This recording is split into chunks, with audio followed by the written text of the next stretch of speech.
Welcome back. This is the day the Lord has made. Let us rejoice and be glad in it.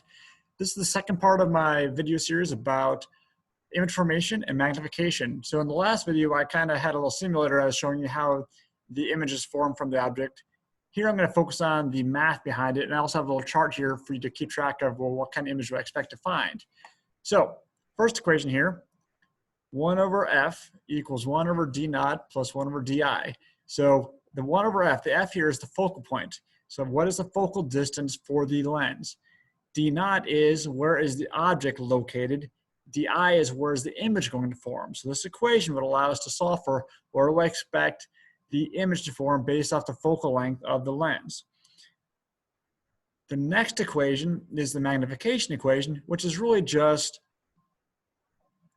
a multiplier of ratio between how big is it going to be. If your m is 2, then that means that your image will be formed as twice as large as your object's image.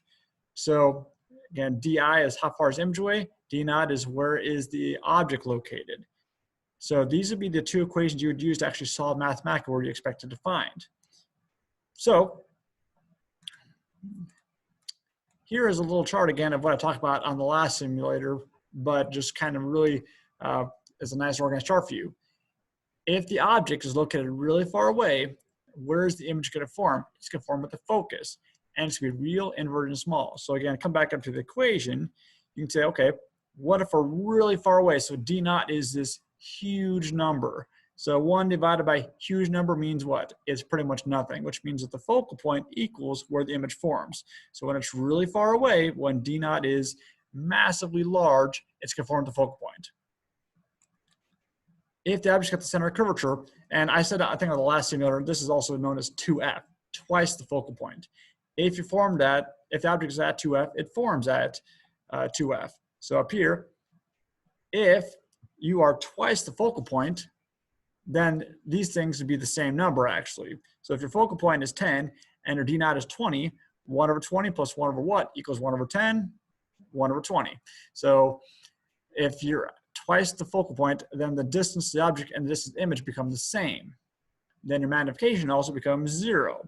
So because the distance to the image and object are the same, it'd be the same size. If you're between 2f and f, between c and f, the image form beyond c, which means the image is going to push back. So again, on the last simulator, you saw that as we push the object closer, the image moved further and further back. You're still going to be real, you're still inverted, but you become large. So again, 2f, this is the place where you change from small to large, or here it's noted as c. Once you're at f, the image never forms because light never comes together, so it's real, inverted, and there's no image. There should be no image. And if you're between the focal point and the actual lens, then you get this virtual image. So, but big thing here for this one is I just wanted to show you here's the equation to solve for how big is it, where's the format.